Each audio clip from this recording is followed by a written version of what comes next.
Hey everyone, so today I want to talk about the Worricker Trilogy, which has recently aired or re-aired as it is for the first one on BBC.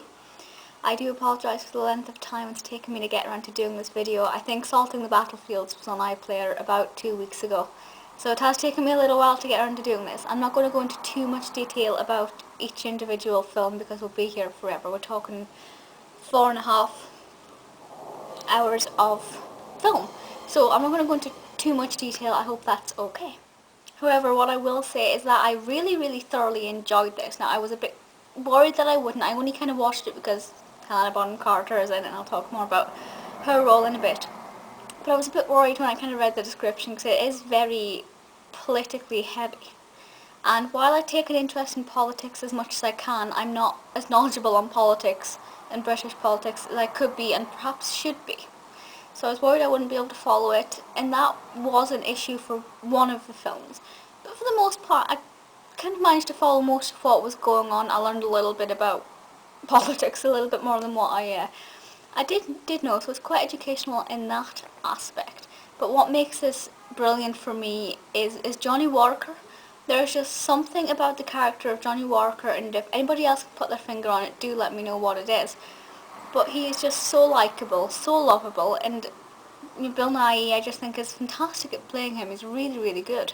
Obviously he is in all three films. That's Page 8, which originally aired in 2011, then Turks and Caicos and Salting the Battlefield, both of which aired this year.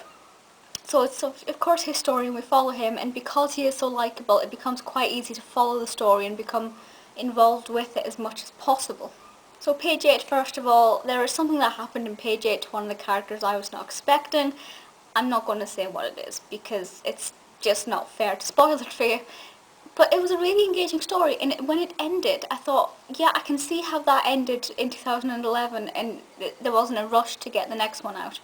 Because it ends in all three of them, of course the last one, but the first two seem to end on a really satisfying ending, so if there wasn't a follow-up to it, you'd be left satisfied, at least for me, and I think that's really good. All three of them are written and directed by David Hare, and it is beautifully directed. I particularly like the introduction and the closing credits. There's just something about them that's quite different and quite unique and quite special. In terms of writing, it is very good. The only thing, as I said, that I kind of occasionally struggled with, primarily with Turks and Caicos, I didn't find it to be so much of an issue with Salting the Battlefield or Page 8.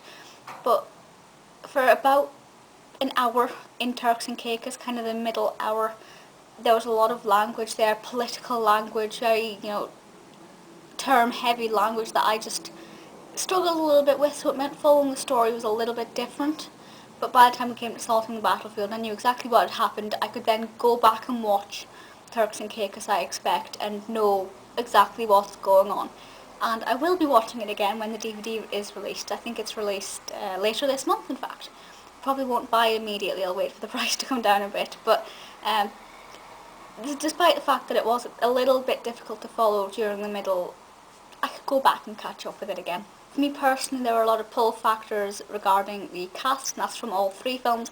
From the very beginning, we have Michael Gambon, we have Fiennes as the Prime Minister, which is interesting, and he's looking awfully like Christopher Eccleston recently. I don't know if anybody else has picked up on that, but he looks a lot like Eccleston.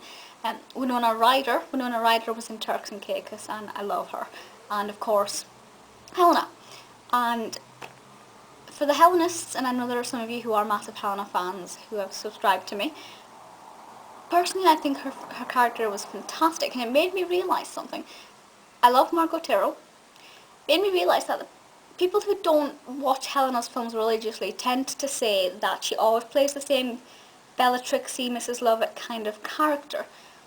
And this made me realise that actually no, she doesn't, and it's actually quite odd for her to play kind of Bellatrix, and maybe not Mrs. Lovett, but Bellatrix especially, because she usually plays the Margot Tyrrell kind of character. And she has done for about 20 years. Once she came out of the whole English Rose spell, she kind of went into this character. Almost, let's say, femme fatale without the magic aspect of Bellatrix. And I don't know if anybody else agrees with me, but I actually think that those who stereotype Helena by saying she only plays witches is not really getting the whole picture there with everything she does.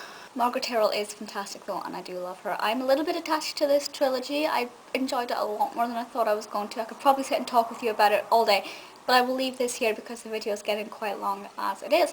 Please do let me know your thoughts on this. I don't think it's on iPlayer anymore if you haven't seen it, but the DVDs, as I said, are out later this month. So if you do urgently want to see it, and I do suggest that you see it if you haven't seen it, you can buy it, let me know your thoughts, and I'll see you all next time. Bye!